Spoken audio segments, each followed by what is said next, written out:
This is HPEDM round quick change pallet. Yeah, it was used on CNC machine table for fixed on substance Vise. Check it. The accuracy is very high, up to 2 micron. Repeat accuracy is also up to 2 micron.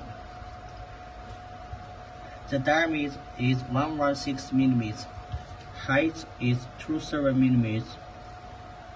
How to use it?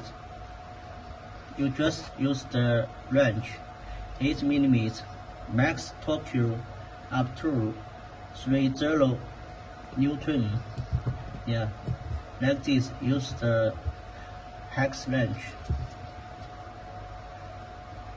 Use the tracking speakers fixed on Vise.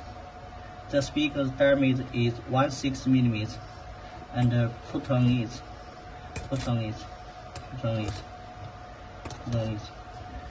This hole distance is 52 mm, and fix on it.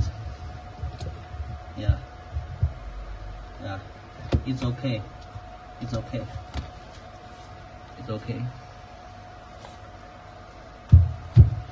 So it can also use on robot system, 5-axis CNC machine.